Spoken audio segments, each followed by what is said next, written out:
department.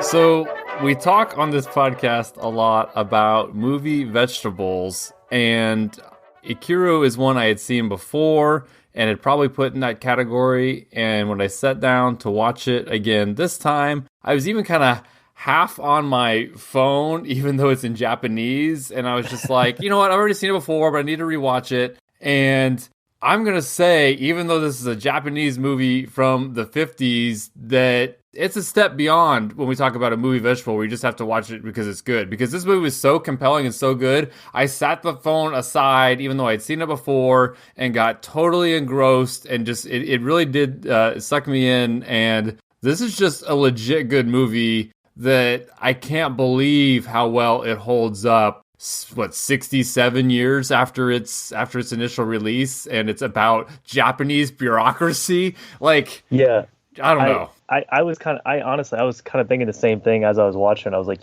this is, I mean, as far as movie vegetables go, and especially movie vegetables that we've covered, I think it still does qualify as a movie vegetable, probably at least for like most people, true. A majority of the listeners, but only barely so. So we've talked about this movie. We're doing it as a bonus episode. We had talked before about maybe even not including it because it's kind of falls into our category. It's not a specific historic event, and it's not a specific historical figure. But we wanted to use it primarily as an excuse to talk about Akira Kurosawa. But before we get to him, I did want to address the movie itself. It's pretty simple. Basically, you have an old guy probably nearing retirement who's a bureaucrat in Japan, and he gets a cancer diagnosis and decides to start making meth. No, just kidding. That's the other one. Okay, no, just basically just starts to examine his life and kind of realizes that maybe his whole life has been not pointless necessarily, but yeah, basically pointless. Like, what am I doing? What have I ever done? I've spent 30 years in this job I hate, and now my life's just over, and no one wants me around. He goes and tries to have a relationship with his son, and his son's moving on with his life, and him and his wife are talking about what to do with the dad's inheritance, not even knowing that he has this terminal diagnosis. And there's actually a little bit of American Beauty to it too, in the sense that he kind of is just like, well, I'm just going to stop showing up for my job and go party and decide to actually live my life here at the end of it. I don't know, it's just kind of fascinating or compelling, I guess, to follow him around, and it does a good job of giving you these heartfelt moments when he starts singing the sad song in the bar and everyone else kind of starts to tear up. And then finally, after kind of going through this existential crisis, he has one last mission, and the script kind of does it perfectly, where we had seen early on these moms in the community are wanting a park or this issue to be dealt with like, I forget, there's some kind of septic issue, or basically this park is just not safe to even be in, or it's not even a park, so they want to turn it into a park. That's like the first thing that we see in the movie. Right. Because he's sitting in the office, and yeah, that group of ladies comes in, and they basically, they want a park, or they want some sort of like lagoon kind of like pumped out, and they want a park built, and they get the runaround from the entire city government. Everyone says, oh, that's not our job. You need to go talk to these people. I say, well, that's not really, we don't really do that. You should go talk to these people. And they end up getting sent like all the way around to every single department. Right. And then after our main character, the protagonist, do they ever say his name? Yeah, because it's Watanabe, the same as the actor that we know. Right. Yeah. Yeah. But so when Watanabe goes from kind of stops partying for a second, he's like, you know what, I have enough time to still do some good, and he finally goes back to his job after everyone's been speculating that he's just left. And yeah, he finally goes back to his job, and then that's like the thing that he does is he gets the park built for those ladies. Right, and they can't even just skip over that. But yeah, so as far as the screenwriting goes, that's where I just thought was really cool. It's like they almost set it up as like a Chekhov's gun thing, where they show the runaround that the women are getting at the beginning just as almost kind of a comedic element, and just kind of to show the futility of bureaucracy, and that that's the world this guy lives in. But then again, they use it as the Chekhov's gun, where then that's what they come back to at the end, when he's looking for something to find meaning in his life with. He goes and now fulfills that quest and says, no, stop giving them the runaround. We're going to fix this and figure out how to fix this, instead of just letting someone else deal with it in the whole bureaucratic way. Well, and it does a good job of showing exactly how big of an accomplishment it is that he does end up getting the park built, because it's a perfect example of showing and not telling. If he just like got them the park built and someone was like, wow, you did a really good job. Normally that's a really hard thing to do.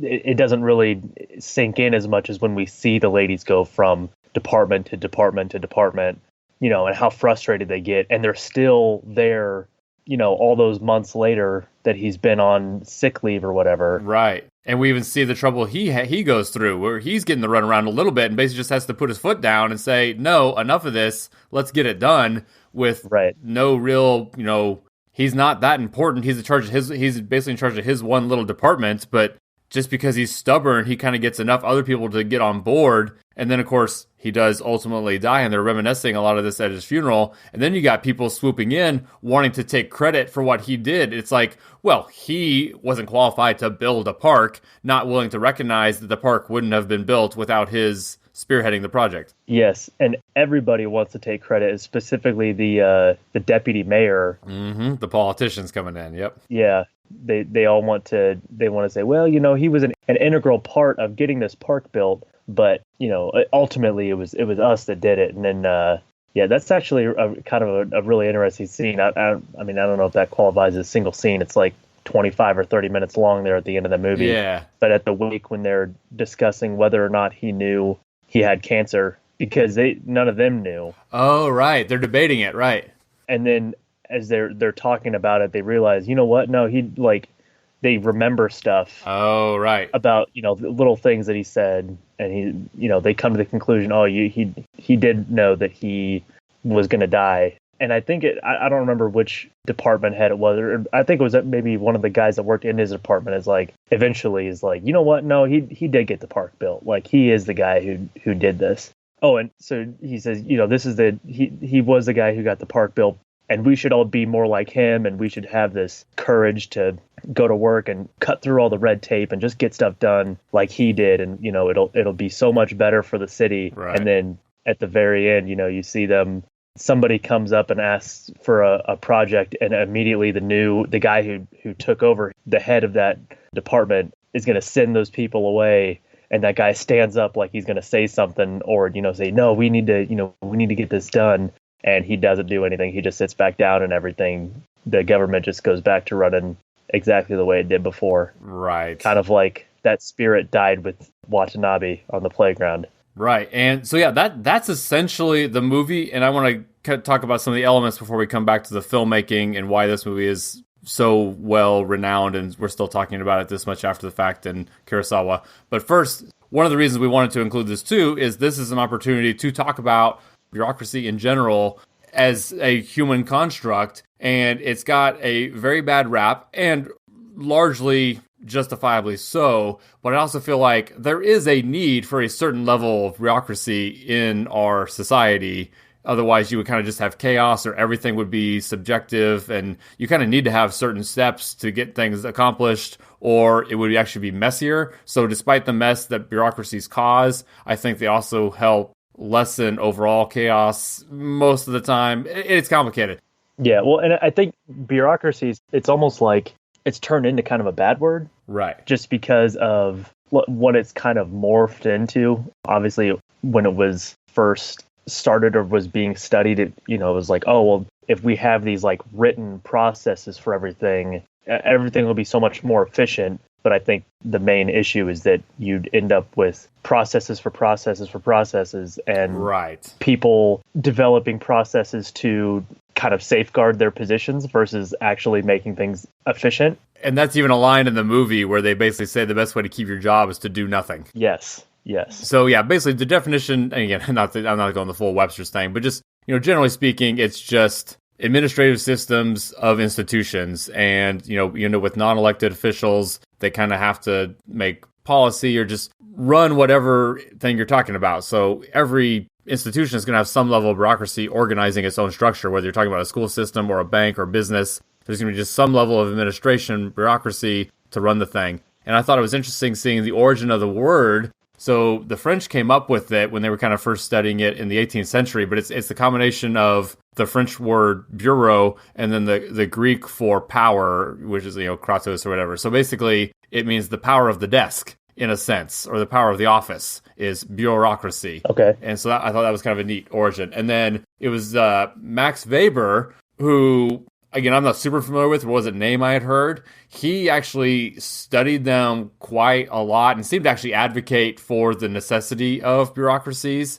Basically, he just argued that they were efficient and rational and just a way to organize human activity and systems in a hierarchy that is just necessary for order and efficiency, and to reduce favoritism, which is kind of what I was saying. If it was just kind of subjective, you could have a lot of people getting upset over perceived favoritism. And then he also kind of outlined what you needed to kind of constitute a bureaucracy. So actually on the Wikipedia page here, it lists kind of the characteristics of Weber's ideal bureaucracy. Just running through this real quickly, you have some kind of hierarchical organization with formal lines of authority, each having a fixed area of activity, a very rigid division of labor, regular and continuous tasks assigned to everybody. This department's in charge of that. This person's in charge of that. People within the department have different activities or they're responsible for. Just so you always have one go-to person. And again, it's about efficiency. So it seems like it can muddy the waters and make things a mess, which obviously it does. But at its base level, I think there's a reason for that. Yeah, so just wanted to talk about a little bit about the history of bureaucracy and the study of bureaucracy, because we all kind of know it's something that we bemoan today, but may actually be essential for functioning societies. And it looks like it's been around just about as long as humans have been writing things down. Well, it's kind of just an inevitability of, you're going to have, if any process you have, you kind of have to have a system revolving around that process. It's just kind of an inevitability that didn't get really named until later. So they were around forever, but they were just kind of a thing that didn't have a name. Right.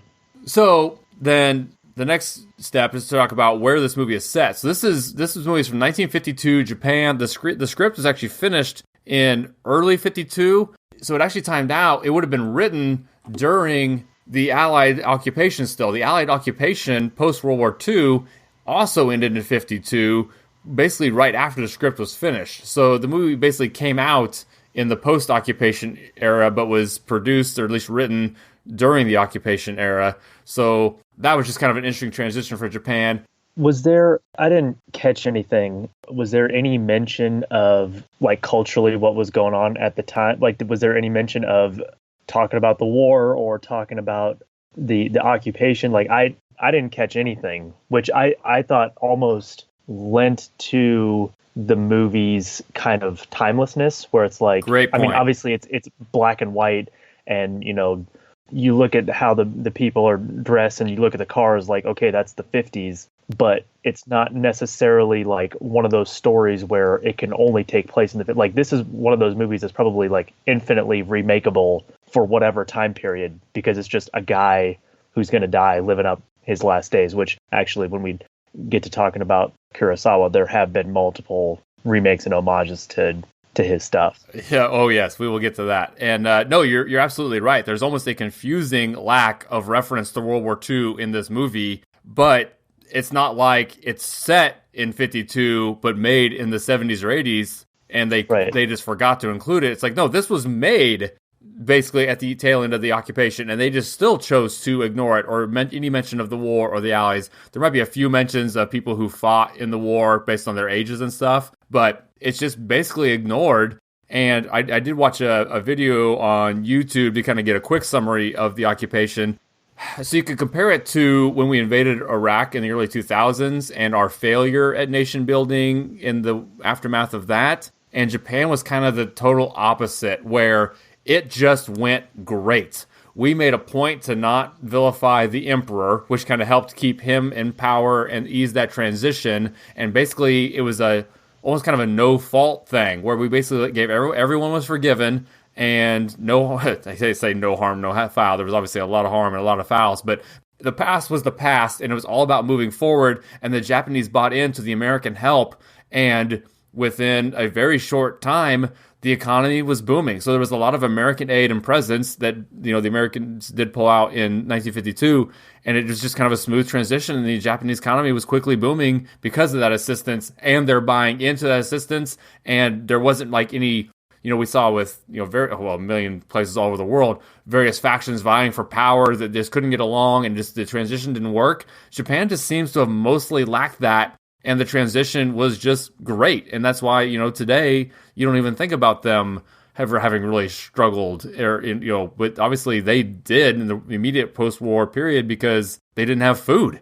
I mean, they were starving right after World War II because of all their trade routes being cut off, which we talked about, I think, earlier. Right. And Grave of the Fireflies, yeah. That's what it was, yeah. So, yeah, it's just remarkable how quickly they rebounded as a country and a people. It's very impressive, and the movie doesn't necessarily highlight that enough, other than the fact that it seems like a normal westernized country with no serious issues just 7 years after nuclear bombs were dropped on 2 of their cities. Yeah, it's one of those like weird things in history. It's almost like if you had to pick 2 countries to have to go through some sort of like post-war reconstruction and be like really efficient and be really good at that kind of thing, it'd be Germany and Japan, just because, the efficiency and the very, right.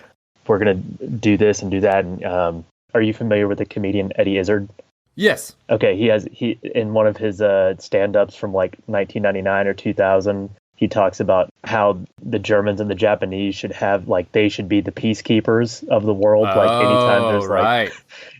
anytime there's like a dictator or something that's like getting powerful, they should just parachute in the Germans and the Japanese. They can be like, hey, look, we've been through this before. And, and here, yeah, but. Yeah, well, yeah, and we could talk for a while about Izzard, but that's not really relevant to... You're right, yeah. But let's talk about Akira Kurosawa. Yes. So I was going to ask, and I may have asked this before, I'm not sure, but why is this the first Kurosawa movie that we're doing? Why was there none? Why, I mean, as far as the, why was none of his samurai stuff? Oh, right, as the timeline goes. So... because of a lack of his films being specific historical figures or specific historical events. Okay, that makes sense. So, like, where do you put Rashomon in a timeline? I don't even know what century it's set in. That's true. Yeah, that's a good point. So that's kind of why, yes, you could definitely, look at like a Seven Samurai, and again, definitely looked at Seven Samurai, but again, it wasn't about a specific event. I couldn't even figure out, maybe I could probably narrow it down to a century, but then what do you talk about? The emperor at the time, who wasn't involved with the movie at all. So It's tough. But again, that's why when you suggested at least doing this to talk about Kurosawa, I was like, no, you're absolutely right. And this is, there's 2 directors who baffle me that they are not household names even this far after their careers, because we still all know Hitchcock is pretty much a household name, but Kurosawa, the other one's Billy Wilder, and we could talk about him another time, but Wilder and Kurosawa are just the 2 that are such groundbreaking, important filmmakers that anybody who's even remotely interested in film as an art has to become familiar with their stuff. I want to read some quotes here from some pretty significant people that kind of highlight what I'm talking about here. So here's Martin Scorsese said, "Kurosawa is my master."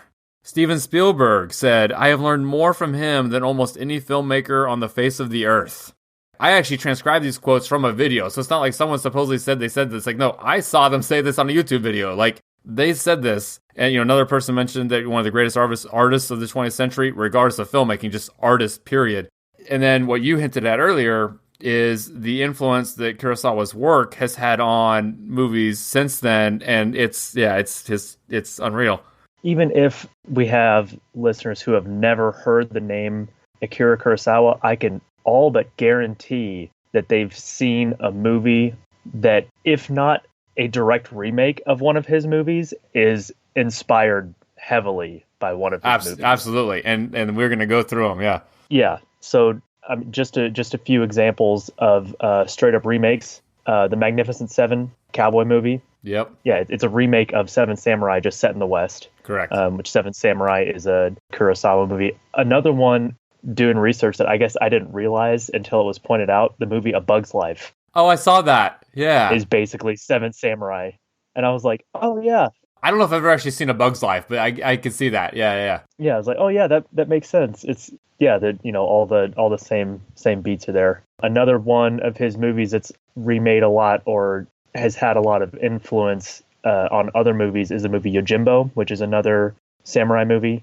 If anyone has seen A Fistful of Dollars, which is the first in the Dollars trilogy, which is The Good, the Bad, and the Ugly, Clint Eastwood cowboy movie. Right, and A Few Dollars More, yeah. Yeah, so Fistful of Dollars is basically Yojimbo set in the West, is a remake. And then there's also a movie from 1996 with Bruce Willis called Last Man Standing, which is Yojimbo, but set in Prohibition-era Texas or something. But it's a remake of a Kurosawa samurai movie. And I think worth mentioning is the extent to which, when we say remake, I don't mean like, oh, it's a Western loosely based on the same idea. Like, to the point, like, No. Kurosawa gets credits in these movies. Yes. So, like, the scene I always remember from Yojimbo, so where in a Fistful of Dollars, the famous scene is he, like, walks by the coffin maker and says how many coffins he's about to need because he's about to, kill these guys. And he's on the way back, he basically kills 4 instead of 3 or whatever and says, my mistake. 4, and then like that is straight out of the samurai movie where he does the same thing before he gets in a sword fight. Like, it's almost beat for beat a remake, and it's actually really neat. It's almost more fun, probably as a modern viewer, to watch the Western first and then go back and watch the samurai movie, I would say, which is normally the opposite of how I would recommend it. But I think with these, Yojimbo and then Sanjuro is the sequel to it that's basically A Few Dollars More. Right. Yeah, it's so fun. And now you can't talk about Kurosawa without talking about Toshiro Mifune, who is the lead character in most of his movies. Not in Ikiru, so we're kind of getting off base here. But Toshiro Mifune, and I feel like I'm saying that wrong, but amazing actor who is the main samurai in those movies. And I don't remember much about these movies, Yojimbo and them, but I remember Mifune. Like, he just is so iconic, and just the way he's this amazing warrior who's just kind of wandering around, but also kind of casual, and the way he like doesn't put his arms out in his kimono, and he kind of has them like just folded around, like almost like he doesn't have arms, in almost like a silly little kid way, but then he pulls out the sword and kills a bunch of people. Like, yeah. And he just kind of always has this scary swagger, yet a smile at the same time. And again, part of that's the character, but part of it is just Mifune as an actor. And they collaborate. I think I saw 15 movies that these two did together. And oh my gosh, it's like Kurosawa was amazing. And part of that, though, has got to be Mifune's influence. Even that kind of thing is done then so often in these Western movies, like the unassuming guy that just kind of comes into town and just turns out to be a total badass, right? And that's Mifune, right? And I mean, I'm sure there's other movies that had that before, but man, Mifune made it more famous than before the Westerns did. Yeah, exactly. Yeah, it's just so cool, like, seeing the Westerns and like, seeing the cool iconic shots, and then watching the Kurosawa movies. And I think you're right, for Western audiences, it probably is better to watch the Westerns first and then watch the samurai movies. But yeah, just seeing like, the shots and the scenes, and then seeing like the exact same thing, but with samurai, it's just so cool. and we're not done. There's a few more we need to mention here. Yeah. Okay, let's do the Star Wars thing first. So Star Wars is also very heavily drawn from basically the plot of the original Star Wars film is very close to Hidden Fortress. Right, which I guess like people who had seen or read the first draft of the script, if it would have been made from the first draft, we would be talking about it just like Seven Samurai and the Magnificent Seven, or Yojimbo and Fistful of Dollars, like basically space opera straight up remake of Hidden Fortress. So I never thought about it that way, where it was even more direct, almost like he was instead of doing a Western version of a samurai movie, he was going to do a space version of a samurai movie. Again, Hidden Fortress, I mean, if you're going to watch Kurosawa movies, it's a little lower down on the list of the ones you need to see, but the idea that you have two peasants, droids, helping a princess escape from the Empire with the help of an old warrior guy who's trying to, so basically there's not really a Luke character, but it's basically Obi-Wan, Leia, and R2 and C-3PO in Hidden Fortress. Very directly the same plot. Yeah. and running away from Darth Vader. Right, right. Yeah. So that's all in Hidden Fortress. And even George Lucas, he has talked before about Kurosawa's influence on his work, but I mean you can see it too. Like, I mean, Darth Vader's helmet looks like a samurai helmet. Yep. And like lightsaber duels or samurai swords. Yeah, lightsabers are samurai swords, exactly. So in the later Star Wars movies, they've kind of gotten, I guess, where they can do a lightsaber with one hand, but the original notes were it was a two-handed weapon, like a samurai sword would be. Right. Another one, and so there's been a lot of people, or a lot of movies based off of this, but not as directly, would be Rashomon. Which I would say, and I don't know if you're going to agree with me on this, but I would almost say that, like, a Rashomon movie is almost a genre, like, in itself. That's probably a better way to say it, because there's not a movie that's directly based off Rashomon, but there are Rashomon type movies.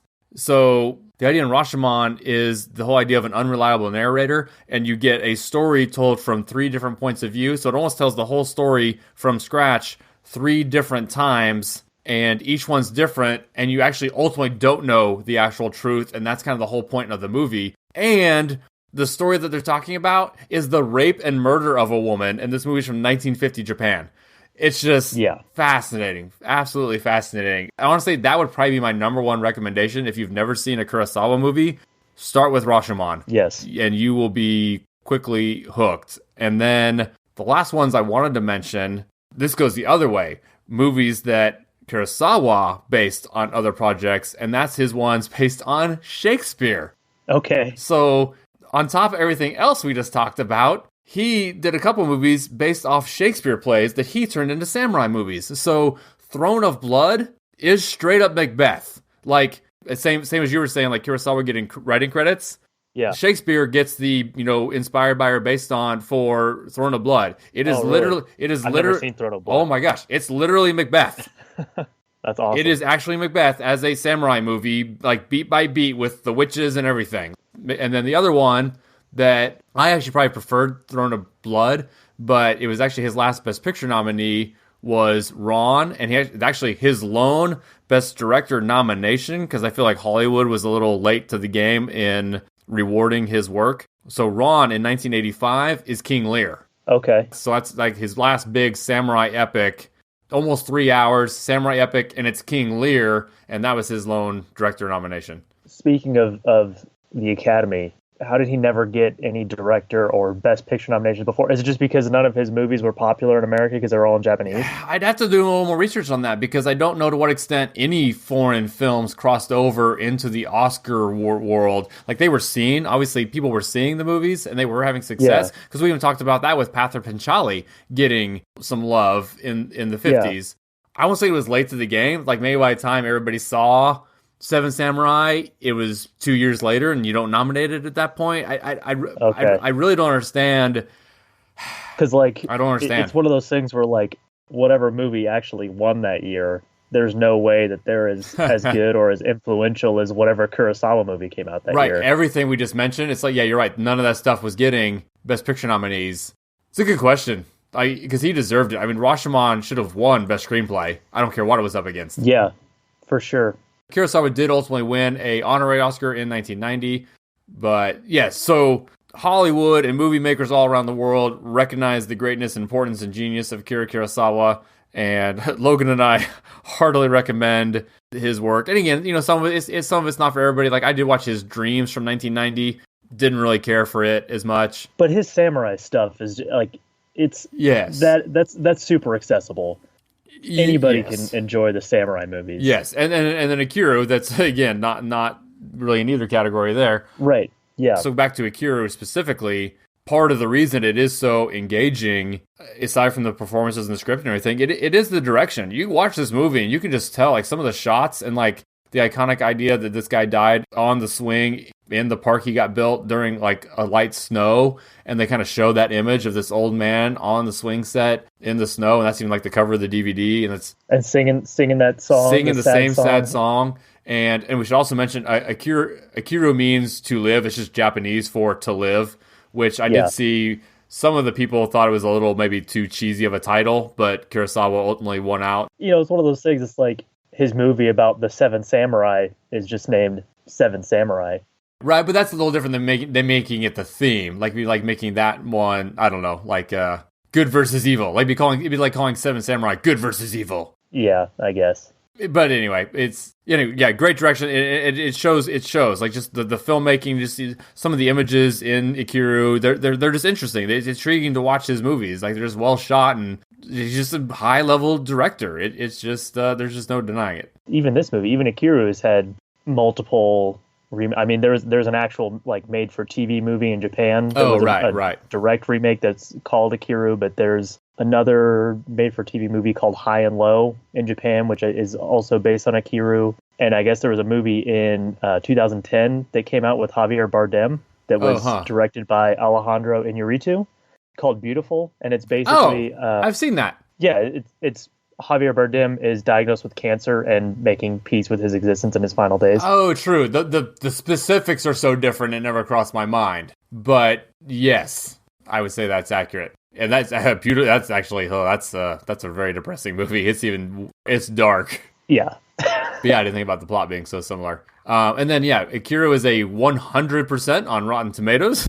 Not surprising. And we probably are running out of time. I could go through here, movie by movie, and kind of say how highly each of these movies are ranked on the IMDb top 250. But yeah, they're all up there. Everything we've talked about, and some of the others, and so at least probably the 5 or 6 we've mentioned by name are worth checking out. And frankly, there's some of his I still haven't seen yet. I just it is kind of hard to sometimes find them or make time for them, but it's worthwhile. They're those movies that you're always like, oh, I'll watch that, maybe watch that some other time. Right. But when you do finally make time for them, you're like, oh my gosh, I wish I would have watched this years ago. Yes. And multiple times since yes, then. because actually Rashomon is probably the only one I've seen more than once.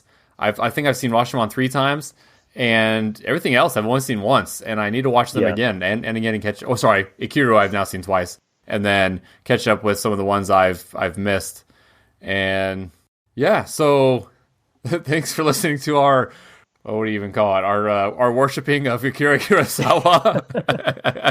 We will continue next Tuesday in South America for a couple weeks. First with Madonna in Evita.